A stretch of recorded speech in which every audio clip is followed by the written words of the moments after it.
Halo, selamat pagi. Kembali lagi di channel DCU. Kita kembali lagi ke operasi teknik kimia. Materinya vapor liquid separation process ya. Saya langsung saja ke contoh 11.3-2 distilasi diferensial sederhana. Di sini dikatakan bahwa sebentar ya.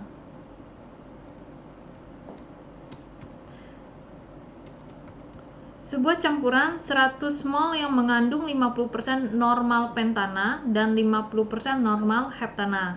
Jadi ini C5H12 dan heptana C6H14 didistilasi di bawah kondisi diferensial ketika tekanannya 101,3 kilopascal hingga 40% molnya terdistilasi.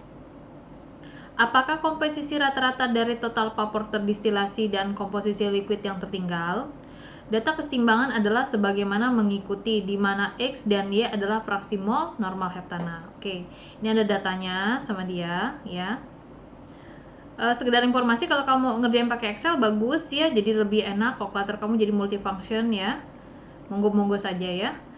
Lalu kita langsung beranjak ke halaman selanjutnya. Di sini penyelesaian nilai yang diberikan untuk digunakan di persamaan 11.3/10 adalah L1 100 mol, X1 0,5, L2 60 mol, V adalah mol terdistilasi 40 mol ya. Terus tolong kamu diminta substitusikan ke dalam persamaan 11.3/10. Nah, jadi kita itu diminta menggunakan persamaan yang di halaman 662 tadi ya. Di halaman 662, ini saya ubah lagi ya. 662. Kamu diminta pakai persamaan yang ini nih ceritanya ya. Saya sambil ini ya. Karena lagi ngerjain Excel jadi nggak konsen ya jadinya ya sayanya. Tapi moga nggak ngelibet ya. Saya sambil ngeliat buku juga, jadi buka laptop, buka buku juga, jadi agak ngeliang-ngeliang ya ceritanya. Mana udah mulai sore ya ini jamnya ya, walaupun harus tetap semangat pagi. Oke, balik lagi ke sini ya. Jadi ini nih sebenarnya ln YL1 dibagi L2 ya. Ini nih sebenarnya dari sini nih persamaannya ya. Jadi ini nih apa namanya, ln L1 per L2 sama dengan ini ketika kamu pakai kalkulator atau Excel kamu, situ dia 100/60 itu kamu lnkan 0,510 dan itu akan setara dengan integral dari X2 hingga X1. Itu di sini dari kasih tahu bahwa X1-nya adalah 50% ya ceritanya, dari soalnya ya ceritanya. Dan itu adalah dx per y min x. Kalau saya sudah dapat integralnya di sini. Ya, dapat integralnya. Nah, yang tidak diketahui itu adalah X2-nya. Ceritanya di sini ya. Komposisi liquid L2 di akhir distilasi terdiferensial. Nah, untuk melakukan integral secara grafik, sebuah plot 1 dibagi Y min X versus X dibuat pada gambar 11.3/3 sebagaimana mengikuti.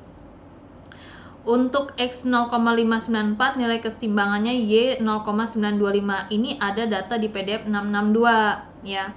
Jadi data PDF 662 tuh saya pindahin ke sini ya ceritanya. Ini 662, data yang ini nih ceritanya saya pindahkan ke sini ya. Ada kalau dia pada saat X dia posisi liquid, Y itu adalah vapor. Terus saya mau buat kurvanya, katanya dia kan tadi bilang di sini 1 dibagi Y min X terhadap X, berarti 1 per Y min X itu ada sumbu X nya ya. Sorry sebentar, ini sumbu, kok sumbu Y nya ya, sebentar saya cek di sini dulu ya, takut saya salah. Oh iya betul. Jadi kan 1 dibagi Y min X terhadap X, berarti yang ini Y nya ya, 1 per Y min X nya Y nya, yang daerah X nya sumbu X nya ya X sendiri ya. Oke, terus ini udah saya kasih ini juga label sumbu X sumbu Y ya, cuman tadi kok jadi nangkep yang lainnya. Terus dengan cara yang serupa titik lain terplot kan ceritanya. Jadi ini kan data ya, data X, ini data Y, terus di sini minta Kita kan mau buat daerah sumbu Y nih, dimana sumbu Y itu adalah 1 dibagi Y min X. Ya udah, tapi kalau daerah X nya 1, daerah Y nya sini Y 1 juga, itu jawabannya jadi kayak ref-ref gitu ya. Jadi saya sarankan itu dihilangkan. Yang gimana sih Bu maksudnya? Yang seperti ini nih. Ini kalau saya buat ke sini tuh, nah begini. Jadi tuh jadi nggak jelas gambar kurvanya ya. Jadi ini tuh saya delete aja, jadi saya anggap 0 dia itu ya. Seperti itu ya ceritanya. Oke, terus mana? Terus di sini juga untuk menentukan X2, area dari persamaan 11,3 strip 12 didapatkan di bawah kurva. Dari X1 sama dengan 0,5 hingga X2 yang pada area 0,510. 0,510 tuh ngambil dari sini, dia ngambil pendekatan ya. Oleh karena itu dia bilang sini X2 nya 0,277, nanti dicariin ininya ya. Substitusikan ke dalam persamaan 11,3 strip 11 dan selesaikan untuk komposisi rata-rata dari 40 mol terdisilasi ya sini. Nah caranya itu kalau ini mah karena sudah ketahuan X2 nya ya, ceritanya kita nyari Y average nya. Tapi kalau misalnya kita belum ada, dari mana? Nah caranya itu tadi kan saya mengintegralkan yang persamaan ini nih, yang di halaman sebelah. Yang ini tadi saya kan mengintegralkan ya. Nah dari hasil integral yang ini saya pindahkan nih ke halaman kita yang mau kita bahas ceritanya ya. Saya bahas di sini. Jadi ln L1 per L2 sama dengan min ln Y min X1 ini segala macam. Nah di sini kan L1 udah ada angkanya, L2 udah ada angkanya, Y-nya itu sudah ada 0,925. Dapat dari mana? Di sini dia bilang pada akhirnya tuh 0,925. Ini gambar berapa sih dia? 0,925 gambar 11.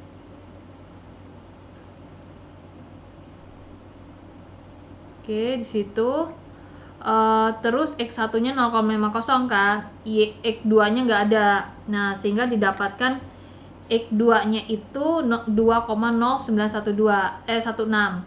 Tapi kondisi X2 yang di sini itu adalah 1 dibagi Y min X ceritanya ya. Karena ini dapatnya sekian. Nah, terus sama saya formulakan pakai Excel sih sebenarnya ya. Ini kan kamu, ini data saya, mohon maaf ya kalau misalnya agak zigzag ya, mohon maaf ya. Di sini ada X-nya, ini data dari tabel, ini Y-nya. Terus yang ini kan tinggal kamu pakai persamaan aja ya. 1 dibagi Y kurang X-nya ini dapat. Setelah itu kamu buat kurva aja di sini ya. Kamu bisa pakai insert di sini. Kamu mau gambar apa sini ya. Nah, sudah itu kan dia bilang X1-nya 0,50 seret, dapat di sini di bawah kurva kan ceritanya seret. Terus nanti saya dapat X2-nya tadi itu kan perkiraan saya 2,016 di mana ya? Saya jadi lupa gara-gara tadi ya. Dapat 2,0916 ya. 2,0916 berarti kan ada di antara sini nih angkanya nih, sebenarnya ada di bawah sini. Nah, tapi karena kurva ini lengkung seperti ini, kok nggak ada ya dia ceritanya. Angkanya kemarin udah saya dapetin loh. Oh, maaf, begini ceritanya. Saya kan udah dapet nih angka ini, 1 ya. Terus kan saya dapet tadi 2,09 ini. Nah, itu adalah saya bilang tadi kan di sini tuh angka ini tuh sebenarnya adalah 1 dibagi Y min X ceritanya. Ya, bukan X2 langsung X2 itu ya, bukan. Tapi dia bagian dari 1 dibagi Y min X, sehingga angka ini dipakailah di sumbu Y. Dipakailah di sumbu Y ini, yang biru ini ya, yang kecil ini ya. Abu-abu, ungu ini 2,0916 ditarik nih, tabrakin dengan kurva yang di sini, yang mana duluan lebih nabrak. Ternyata nabraknya di sekitar sini. Udah itu tarik ke bawah. Ternyata komposisi X2-nya itu ada di 0,2777, kurang lebih ada di sana. Kalau ini kamu mau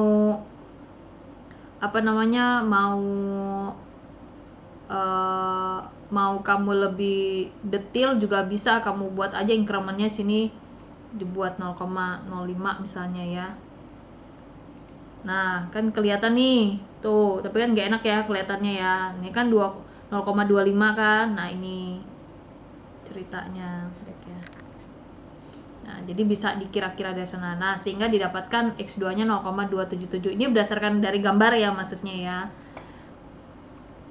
Nah terkadang di buku ini tuh kadang-kadang kita harus ngulik ceritanya, dia tuh kayak kita nganggap kita tuh udah paham dengan apa yang dijelasin. Jadi kalau ada beberapa matematikanya coba kamu ulik-ulik ya segala macam.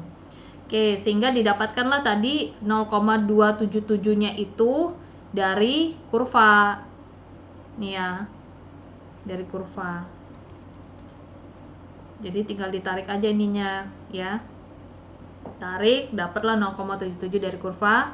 Nah angka itu yang 0,277 yang setelah ini baru tuh kamu pakai di sini X2 nya dan dapatlah Y average nya 0,835 ya, itu dia.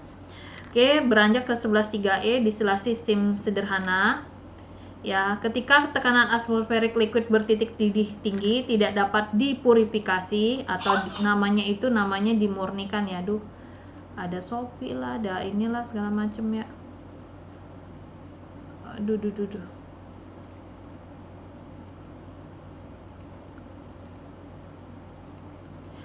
Jadi ketika tekanan atmosferik liquid bertitik didih tidak dapat dipurifikasi melalui distilasi karena liquid mungkin terurai atau terdekomposisi ketika dibutuhkan pada suhu tinggi. Kerap substansi titik didih adalah secara esensi tidak larut dalam water ya, sehingga sebuah pemisahan ketika suhu lebih rendah dapat diperoleh melalui distilasi steam sederhana ya. Jadi harapannya gini, kalau ada komponen A sama B, B-nya misalnya water, kita harapkan sebenarnya titik didih si A, tadi kan saya bilang B-nya yang water ya, si titik didih A ini ada di bawah air sebenarnya. Kalau misalnya ada di atas air ya lumayan ya energinya. Makanya sini dikatakan suhunya lebih rendah, dapat diperoleh melalui distilasi steam sederhana. Jadi pakai penguapan di sini. Metode ini sering digunakan untuk memisahkan sebuah komponen bertitik didih tinggi dari sejumlah kecil impurities. Ini impurities itu maksudnya pengotor ya.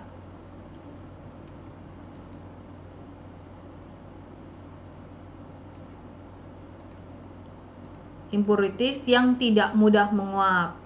Jika sebuah lapisan water liquid A dan komponen tidak dapat bercampur bertitik didih B seperti hidrokarbon dididihkan di tekanan absolut 101,3 kPa.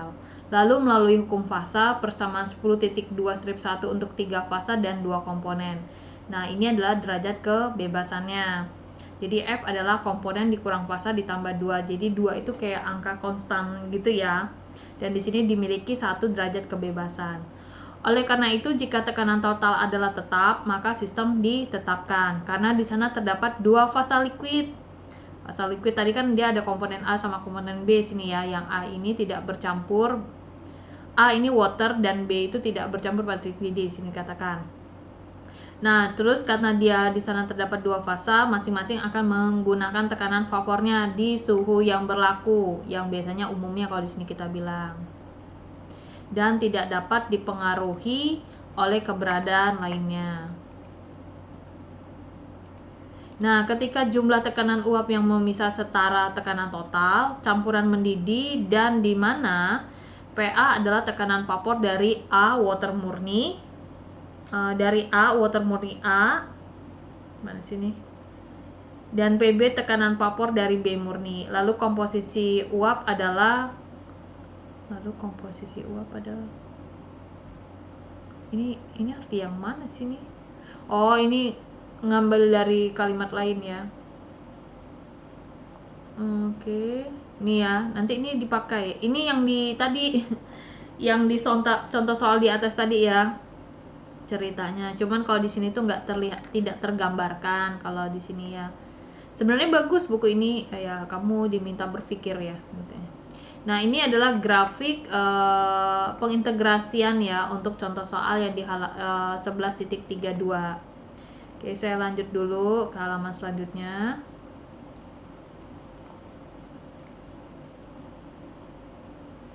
di mana PA adalah tekanan vapor dari A water murni A dan PB adalah tekanan vapor dari B murni. Lalu komposisi uapnya adalah ini sama dia.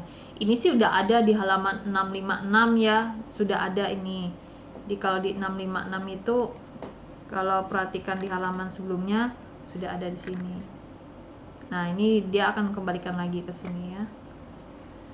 Nah, sepanjang dua fase liquid ditampilkan, campuran akan mendidih di suhu yang sama, yang memberikan sebuah vapor yang dari konstannya komposisi. Nah, kalau ada vapor, jadi lambangnya Ya. Terus suhu ditemukan oleh penggunaan kurva tekanan vapor murni A dan murni B. Catatan bahwa melalui distilasi steam, sepanjang water liquid hadir, titik didih komponen B itu menguap atau tervaporisasi ketika suhu di bawah titik didih normalnya tanpa penggunaan sebuah vakum. Vapor water A dan titik didih komponen B biasanya terkondensasi di kondenser dan menghasilkan dua fase liquid yang tidak dapat bercampur, atau bahasanya itu tidak dapat bercampur, terpisah. Yang tidak, maksudnya menghasilkan dua fase liquid yang terpisah sebenarnya. Ini nih kalau yang itu berarti kan penjelasan dari kata sebelumnya ya. Nah, terus juga di sini metode ini memiliki kerugian bahwa sejumlah besar panas yang harus digunakan untuk mengevaporasi water dengan komponen yang bertitik didih tinggi. Mana sini kok bahasanya nyak? Oh, titik. Ini kenapa koma? Saya ulang ya kalimat jenjang. Metode ini memiliki kerugian bahwa sejumlah besar panas harus digunakan untuk mengevaporasi water dengan komponen yang bertitik didih tinggi. Nah, rasio mol B terdistilasi terhadap mol A terdistilasi adalah ini. Jadi dia pakai konsep gas ideal juga sebenarnya sih. Ya, cuman jangan dipakai secara utuh ya arti kata konsep gas ideal ini ya. Distilasi steam terkadang digunakan di industri makanan untuk menghilangkan noda volatil dan aroma atau rasa dari lemak yang dapat dimakan dan minyak. Di sejumlah kasus distilasi vakum digunakan dibandingkan distilasi steam untuk memurnikan bahan bertitik didih tinggi. Tekanan total cukup rendah sehingga tekanan vapor sistem mencapai tekanan total di suhu secara relatif lebih rendah. Van Winkle di V1 menurunkan persamaan untuk distilasi steam di mana sejumlah besar komponen non-volatil hadir dengan komponen yang bertitik didih tinggi. Ini melibatkan sebuah sistem dengan 3 komponen. Ia juga mempertimbangkan kasus lain untuk batch binary, jadi 2 komponen, continue dan distilasi steam batch multi komponen. Kalau multi komponen kita belum belajar ya. Oke, sampai di sini dulu materinya ya. Aduh, terlalu silau ya matanya. Nanti kita lanjut lagi ke materi ini, jadi kayak step-step sedikit-sedikit dulu aja ya per berapa menit ya. Terima kasih atas waktunya, sampai jumpa lagi di part selanjutnya tentang vapor liquid separation process, dan saya ucapkan selamat pagi.